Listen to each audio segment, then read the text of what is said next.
Chia miênច្រើនប្រភេទណាតើchiaនីមួយៗគេប្រើទៅលើអ្វីខ្លះចាឥឡូវបងប្អូនមកមើលពីរបៀបនៃការប្រើឈៀកមួយនេះទាំងអស់គ្នាថាតើឈៀកមួយនេះអាចប្រើទៅលើអ្វីបានខ្លះចាឈៀកមួយនេះគឺមានប្រវែង45សង់ទីម៉ែត្រចាអញ្ចឹងយើងអាចគូបន្ទាត់ត្រង់បានបន្ទាត់កោងក៏បានកន្លែងនេះក្បាលកអាវកដប់អីក៏បានចាកដប់កតាំងអីអាចប្រើបានណាបងប្អូនណាចាឥឡូវយើងមកមើលពីរបៀបនៃការប្រើឈៀកនឹងទាំងអស់គ្នាថាយើងអាចប្រើបានទៅលើអ្វីចាកន្លែងចុះកតងដោះនេះគឺយើងត្រូវការចុះ7លេខចាគឺយើងចុះពីបន្ទាត់នេះមកក្រោម7លេខចាគឺត្រឹមហ្នឹងអញ្ចឹងហើយយើងចេញពីបន្ទាត់នេះទៅមុខ1លេខកន្លះអញ្ចឹងយើងប្រើឈៀករបស់យើង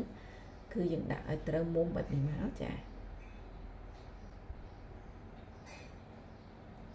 ចានេះគឺ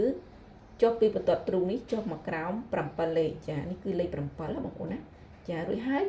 យើងចូលចេញពីបន្ទាត់ត្រង់នេះទៅមុខ1លេខកន្លះចានេះគឺចំ1លេខកន្លះតែម្ដងចាអញ្ចឹងយើងដាក់ម្ដងគឺយើងបានចំណុចកែងនឹងមួយតែម្ដងអត់ពិបាកទេបងប្អូនណាចានេះចំណុចរបស់យើងគឺនៅត្រង់ហ្នឹងសម្រាប់ធ្វើការគូកតងដោះចាអញ្ចឹងពីបន្ទាត់នេះចូលមកនេះគឺ7លេខហើយពីចំណុចនេះទៅនេះគឺ1លេខកន្លះគឺដាក់ទៅត្រូវម៉ាច់ចឹងតែម្ដងបន្ទាប់មកយើងធ្វើការប្រើបន្ទាត់កោងរបស់យើង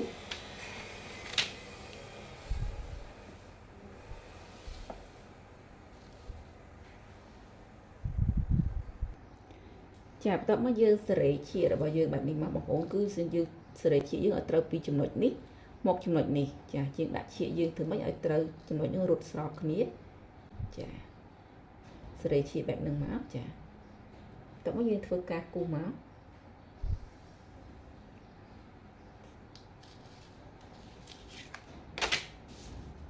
ត្រឹមនេះមកក្រោមគឺយើងប្រើបន្ទាត់ត្រង់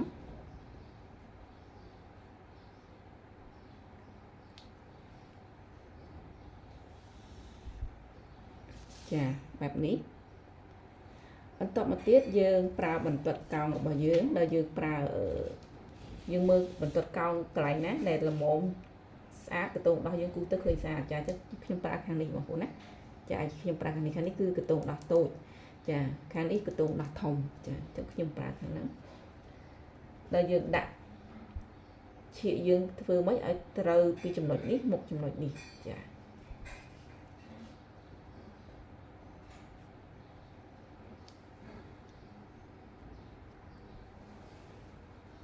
ចឹងយើងសេរីឈៀកយើងមកចា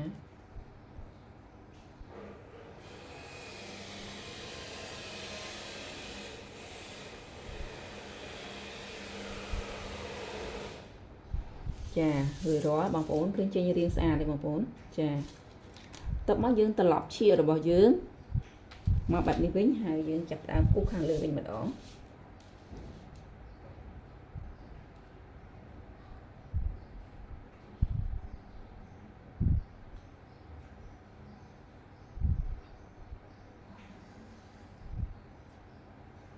ចា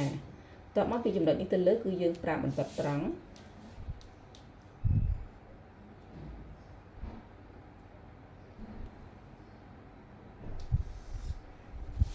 ចាបន្តមកទៀតយើងមកមើលខាងនេះវិញម្ដងចាខាងនេះគឺនេះយើងធ្វើការចេញកន្លែងនេះកន្លះលេខឬក៏75សង់ទីម៉ែត្រ 0.75 បងប្អូនណាចាអញ្ចឹងយើងដាក់បន្ទាត់របស់យើងតម្រូវមក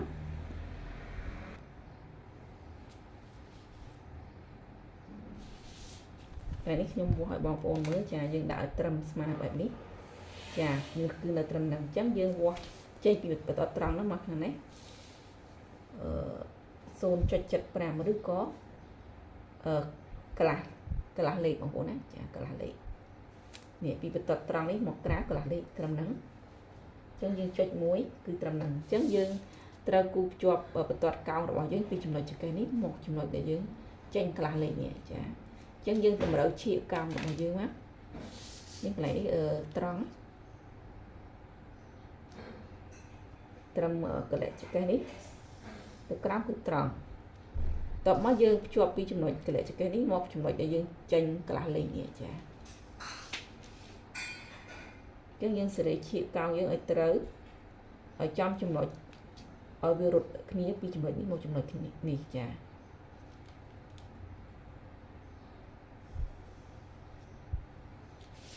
បែបនេះបន្ទាប់មកទៀតយើងធ្វើការត្រឡប់ឈៀករបស់យើងបែបនេះមកចាហើយយើងគូសភ្ជាប់ពីចំណុចនេះមកចំណុចនេះ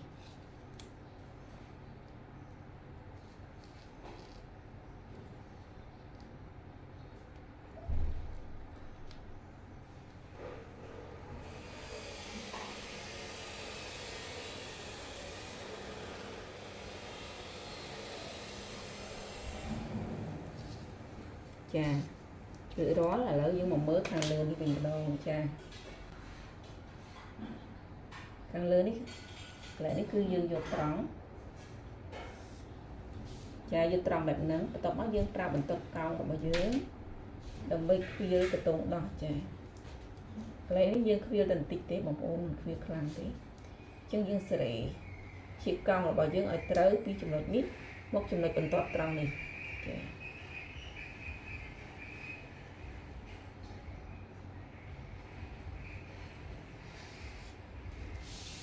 រួចរាល់នេះរបៀបនៃការប្រើបន្ទាត់នេះចាគេប្រើបែបហ្នឹងហើយឥឡូវយើងមកមើលជីបតូចនេះវិញម្ដងចាជីបតូចនេះក៏អាចប្រើបន្ទាត់នេះបានដែរចាអញ្ចឹង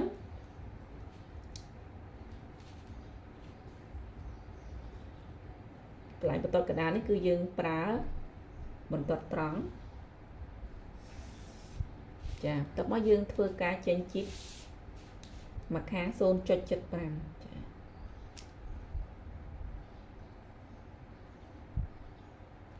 នឹងមកបន្ទាប់មកយើងប្រើបន្ទាត់កោងរបស់យើងដែលយើងយកកោងតិចតិចទេច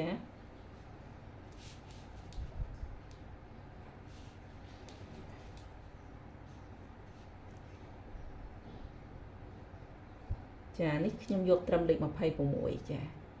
ចំណុចនេះគឺយកត្រឹមលេខ26ចាអញ្ចឹងខាងលើនេះគឺត្រង់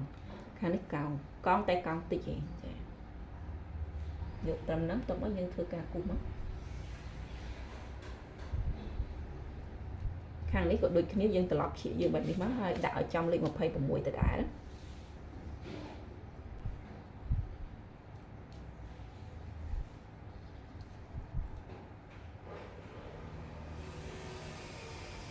ចាបែបហ្នឹងបន្ទាប់មកយើងត្រឡប់ឈៀករបស់យើងមកបែបនេះវិញចាហើយយើងមើលដាក់ត្រឹមណាល្មមស្អាត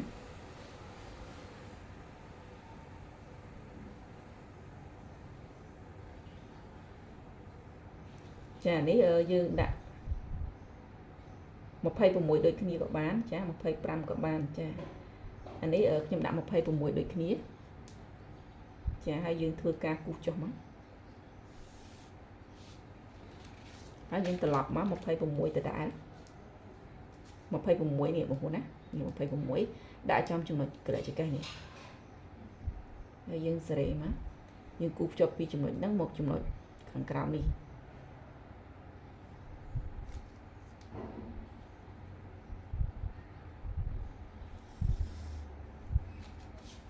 ចារួចរាល់បន្ទាប់មកយើងធ្វើការគូសបកោងវាពីនេះឡើងមកលើចាកន្លែងនេះបងប្អូនចង់ឆ្លាញ់ត្រង់បងប្អូនអាចគូសត្រង់បានតែបងប្អូនឆ្លាញ់កោងអាចគូសកោងបានចាកោងតិចកោងខ្លាំងគឺអាស្រ័យលើបងប្អូនឆ្លាញ់នេះបងប្អូនណាចាសម្រាប់ខ្ញុំយកកោងបន្តិចទេមិនយកកោងខ្លាំងទេចា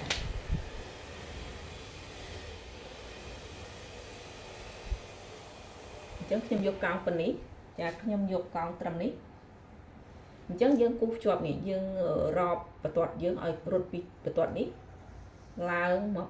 ភ្ជាប់នឹងបន្ទាត់នេះចាអញ្ចឹងយើងសេរីបន្ទាត់របស់យើងមកសេរីឈៀកយើងមកឲ្យត្រូវចាប៉ុណ្នេះគឺត្រូវគ្នាបងប្អូនណាឃើញរត់ស្រោបមកគ្នាតែម្ដងអញ្ចឹងយើងចាប់ដើមគូសទៅចាតើមកយើងគៀកវាមកខាងនេះម្ដងដល់យើងសកត់ក្បាលវាឲ្យជាប់ចាក្បាលលើនេះគឺនៅកន្លែងដដែលយើងទាញទឹកកតុយវាខាងក្រោមនេះឲ្យវារត់មកបន្ទាត់ខាងនេះវិញហើយយើងចាប់ដើមគូសចឹងណាចារួចរាល់ ឥឡូវយើងមកមើលរង្វង់ក្លៀកវិញម្ដងរង្វង់ក្លៀកគឺបែបណាចា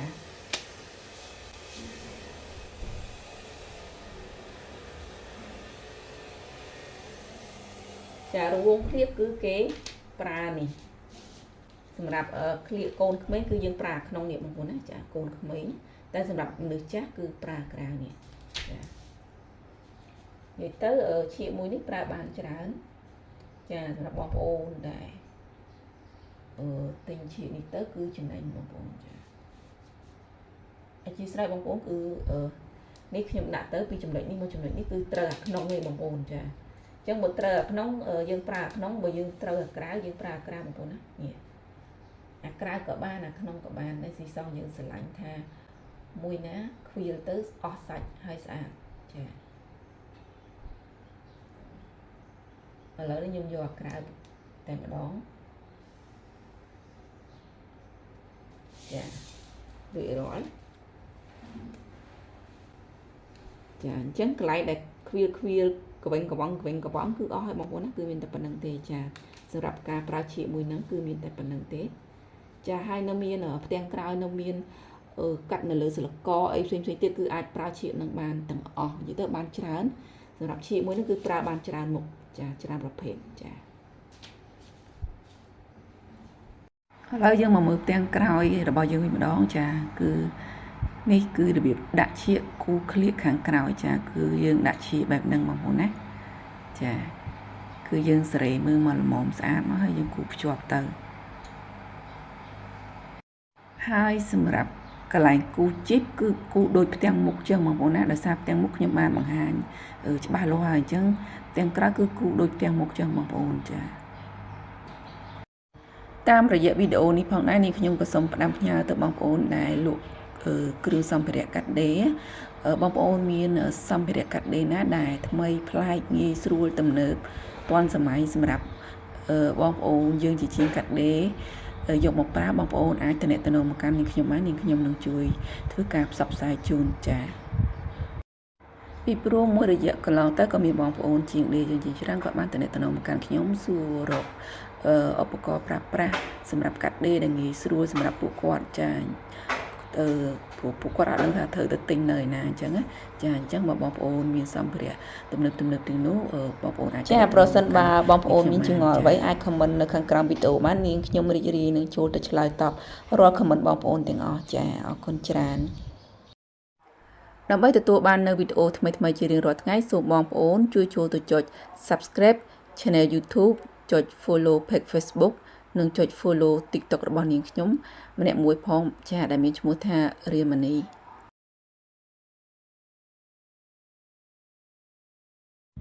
ចាចំពោះឈៀកមួយនេះគឺមានអត្ថប្រយោជន៍ច្រើនណាស់បងប្អូនគឺ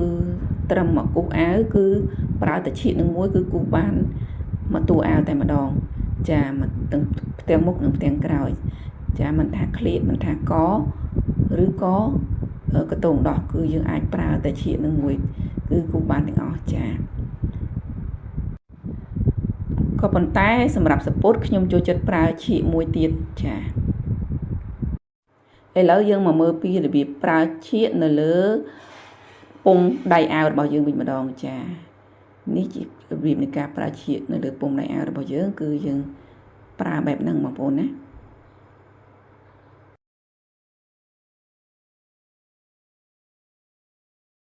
នៅពេលដែលយើងធ្វើការក្រិតឡើងពីលេខហើយយើងធ្វើការគូសភ្ជាប់អញ្ចឹងមកចាហើយភ្ជាប់ខាងលើហើយមកភ្ជាប់ខាងក្រោមចាគឺយើងបបល់ឈៀករបស់យើងបែបហ្នឹងមកបងប្អូនងាយអត់មានអីពិបាកទេចាការបង្ហាញជូនពីរបៀបនៃការប្រើឈៀកក៏ដូចជាអត្ថប្រយោជន៍នៃឈៀកមួយនេះគឺបានដល់ទីបញ្ចប់ហើយបងប្អូនចាអរគុណច្រើនចំពោះការតាមដានទស្សនារបស់បងប្អូនតាំងពីដើមដល់ចប់ជួបគ្នានៅវីដេអូក្រោយ